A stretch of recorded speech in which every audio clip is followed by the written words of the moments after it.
I'm Caleb from YouCanMakeThisToo. Thanks for joining me. Today I'll be talking about what you can do with a router table. So this is my router table, and the last video I published was actually making this. I'll leave a link to it in case you want to see how I made it.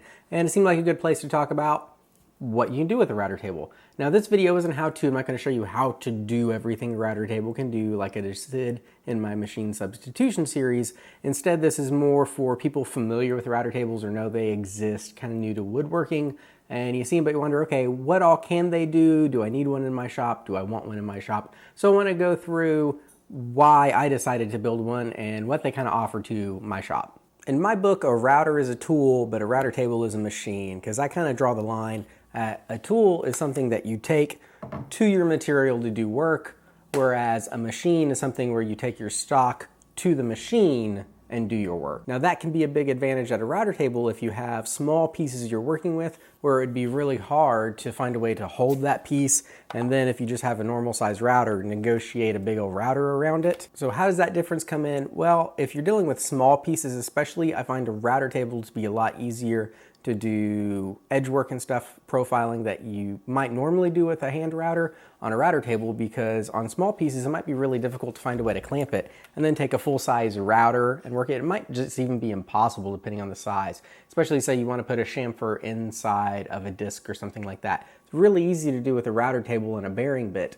really hard to do with a hand router. The other thing that's a real game changer for me on a router table over a handheld router is dust collection. If you've ever used a router, you know they just create obscene amounts of dust. It's ridiculous, especially if you're doing a lot of heavy work. But a good router table like the one I built mine, I have some dust collection accessories, so there's actually dust collection around the router because it's built into a box, and there's also dust collection on the fence. So if I'm using the fence when I run this, I have almost no dust. Almost everything gets collected. And to me, that's a huge win, because I really try as much as possible to collect all dust at the tool to keep my air clean. Perhaps one of the most common tasks to use a router for that most people are familiar with is profiling on edges. So like if you want to do a round over or do a chamfer, and the reason a lot of times we'll reach for a router instead of trying to do it with like a sander or a hand plane is because, you know, we have a reference surface on the bottom of the router, and we also have this handy bit or bearing on the bit, so we can create very consistent results with almost no effort. You can do the same thing on your router table, because the same bearing bits you can put in your router table, so then it's super easy to take a piece of stock, run it against that bearing, and get consistent results every single time. But a router table can be even more versatile when edging and profiling, because if you have a bit that doesn't have a bearing, instead of buying a new bit, if you have a fence, then you can just set your fence to where that bearing would be, and now you can get away. And that opens up the options of what you can do on the edge of a board quickly. Let's say you want to cut a bunch of rabbets onto a bunch of boards. Well, you could do it with a hand router, but you would have to set up a fence on every single piece. On a router table, you set the fence on the router table once, and then if you have 100 boards to run through, it doesn't matter. Your setup's one and done. And even if your bit has a bearing on it, sometimes the material you're working with, to get the profile from the bit that you need, the bearing will no longer contact the wood. I actually had this problem on a recent build I did on a folding tabletop where there was some edge geometry that matched up on the dropping table wings, but the bit wouldn't do it. So I actually had to wait till I finished building this so I could finish those edges. Something that's really common to do with a handheld router and a bearing bit is to double side tape or secure somehow a template to your piece, and then you can quickly, copy whatever the template was using a template bit. Well, with a router table, that's even quicker, because you don't have to secure your template to the stock, because you're not having to hold the tool anymore. Now you can hold the template. So, for example, I have all these corner radius templates, and they have this nifty little holder. So with a template bit in my router table, I can very quickly just pick whatever size corner radius I want to do, and then consistently zip corner radiuses onto any size stock. And if you're going to do a corner radius, odds are you're doing more than one. Some of them are going to do one. You're probably going to do at least four, because most boards have 4 corners. And if you have multiple pieces, you might be doing probably in multiples of 4, so 4, 8, 12. So this is something where having a router table would super speed up that process. And it doesn't necessarily have to be corner radiuses, anything where you're working with a template, really. And with that, here's a template for rocking chair pieces I have because I want to build a rocking chair someday. Well, to use this on the router table, I have to secure it to my stock still.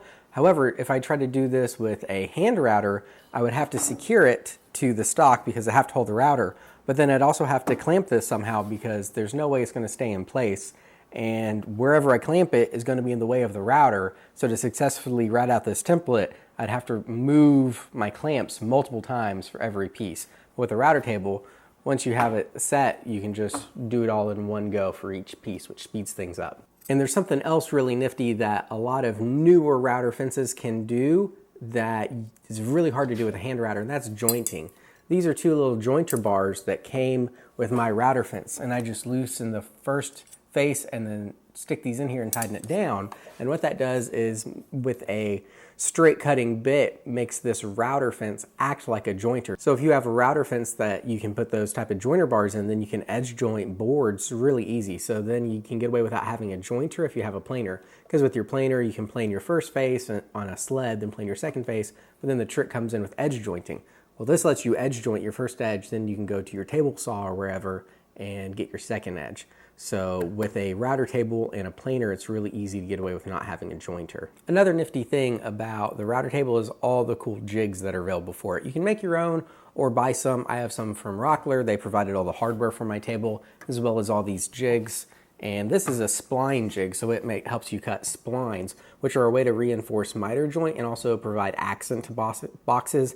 So this is regular poplar, and then I have some walnut splines just to kind of spruce it up. And it's really simple. It just sits in here, and you cut one side, and if you flip it and reference off the same side, then both of your splines will be the same distance from the edge. And if you want to do, say, 3 or 4, then you could use your other fence to set a different dimension. It's just really nifty.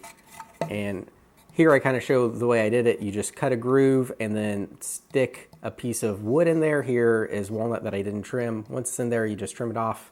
Just a really quick way to reinforce miter joints, or other joints, but you normally see this with miter joints. And you can get really fancy with this, because if instead of using a straight bit, you could use a dovetail bit that's angled, and then use that same dovetail bit to put those angles onto the piece of stock you put in here, so then it looks kind of like a dovetail piece going through there. So lots of cool things you can do. Another cool jig you can use with router table is a box joint jig, or finger joint jig, whatever you prefer to call them, which are these kind of joints. Call them finger joints because they kind of interlock like fingers, and box joints because you often use this on boxes.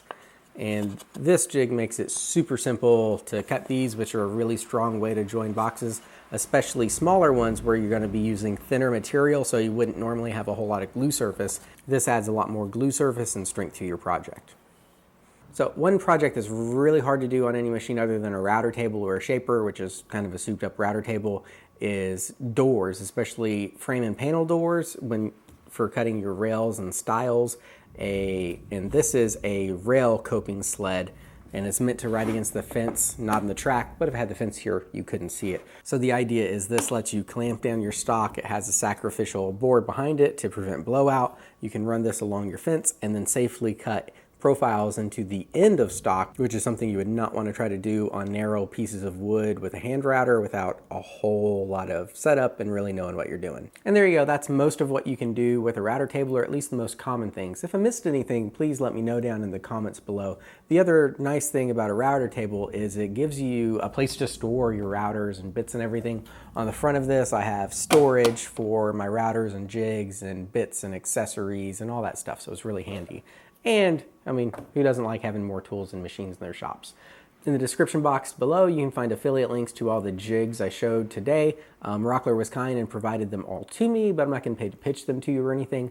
I just use them because I like their stuff and they work well. So thanks for joining me. I hope you learned something. This is one of my in-between kind of educational videos. I often do project videos, so stay tuned, and next week I'll be back with another project. Thank you.